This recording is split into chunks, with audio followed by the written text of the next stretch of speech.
नमस्कार मित्रों, जय श्री राम, जय हनुमान। आज हम बात करेंगे सीढ़ियाँ यानी सोपान को किस दिशा में बनाना चाहिए। आधुनिक युग में स्टेयर्स एक प्रमुख निर्माण बन गया है, क्योंकि यह आजकल में जो लैंड वैल्यू इतनी हो गई है कि व्यक्ति को हॉरिजॉन्टल एक्सपेंशन की बजाय वर्टिकल एक्सपेंशन यानी ऊंचाई की ओर एक्सपेंशन करना उसकी मजबूरी और आवश्यकता हो गई है। अगर हम इसकी आवश्यकता के साथ साथ मन और दिमाग से यह भ्रम निकल जाए कि वास्तु के अनुसार सीढ़ियाँ किस दिशा में होनी चाहिए, तो उसके बाद की गई या होने वाली प्लानिंग के कारण जो मन में सीढ़ियों के लिए जो शंका होती है, वह अगर दूर हो जाए तो मन विचलित नहीं होता और शंका निकलने से जीवन आनंदित लगने लगता है। आज अगर हम सीढ़ियों की बात करें तो सीढ़ियों के लिए तरह तरह की विचारधारा यानी कि भ्रांति प्रचलन में है। सबसे ज़्यादा जो भ्रांति प्रचलन में है वह यह है कि नॉर्थ ईस्ट यानी कि ईशान कोण में सीढ़ियों का निर्माण सही नहीं है यानी उचित नहीं है। लेकिन मैं इस मत से पूर्ण रूप से सहमत नहीं हूँ, क्योंकि शास्त्रों में कहीं भी यह नहीं लिखा हुआ कि सीढ़ियों को ईशान कोण या नॉर्थ ईस्ट में नहीं बनाना चाहिए। हालांकि मैं इस मत का समर्थन करता हूं कि उत्तर पूर्व यानी कि ईशान कोण की दिशा में भवन का निर्माण ऊंचा नहीं होना चाहिए यानी वर्टिकल ऊपर नहीं होना चाहिए। शायद इसलिए यह भ्रांति प्रचलन में आ गई है कि उत्तर पूर्व की दिशा में सीढ़ियों का निर्माण नहीं करना चाहिए, क्योंकि अगर किसी भी भवन में उत्तर पूर्व की ओर सीढ़ियों का निर्माण किया जाता है तो वहां पर भवन की सुरक्षा व भवन के निवासियों की सुरक्षा व गोपनीयता के आधार पर उस जगह मुमटी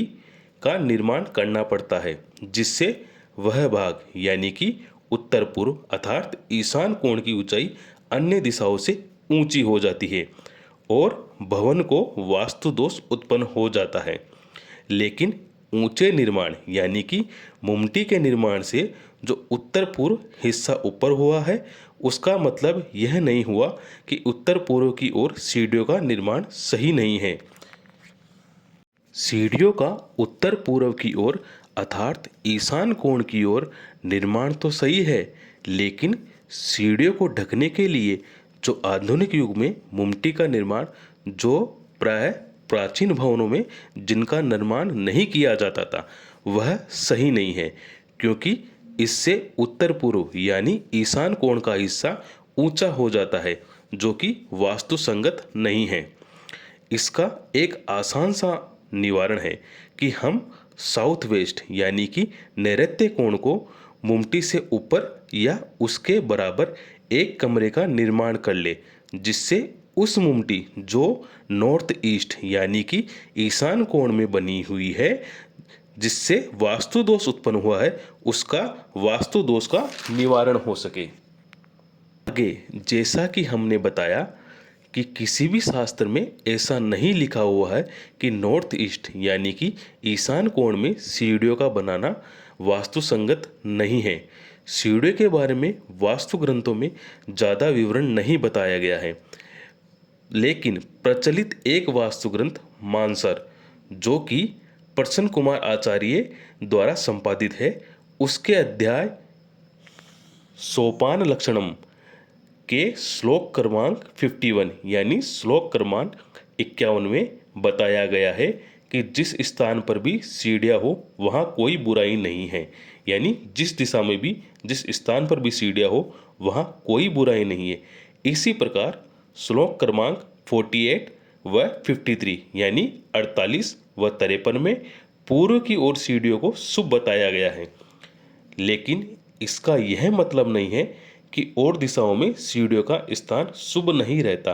क्योंकि श्लोक क्रमांक 51 यानी श्लोक क्रमांक 51 में यह भी बताया गया है कि जिस स्थान पर सीढ़ियाँ हो वहाँ कोई बुराई नहीं है। इस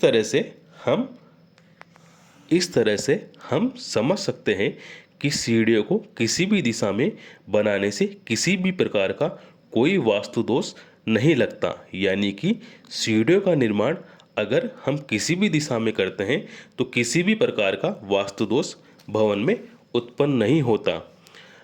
हमने पूरा प्रयास किया है कि जो सीढ़ियों को लेकर तरह तरह की भ्रांति और विचारधारा वास्तु के लिए प्रचलन में है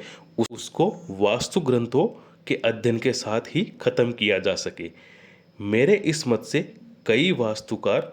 सहमत नहीं हूँ, लेकिन मैंने जो ग्रंथ की स्टडी की है उसी के अनुरूप मैंने मेरी बात रखी है और मेरी बात तथ्य के अनुसार रखने का प्रयास किया है। मेरा मकसद किसी भी वास्तुकार या वास्तुशास्त्री को ठेस पहुंचाना नहीं है। मैंने वही बात रखी है जो मैंने मेरे पूजनीय पूर्वज शिल्पी और ग्रंथों से सीखी है। मैंने इस वीडियो के माध्यम से पूरा प्रयास किया है कि वास्तु के अनुसार सीढ़ियों को किसी भी दिशा में रखने से कोई बुराई नहीं है। आशा करते हैं कि आपको ये हमारा वीडियो पसंद आया होगा। इसी आशा के साथ फिर आपसे मिलेंगे किसी और नए वीडियो के साथ। जय श्री राम, जय हनुमान। धन्यवाद।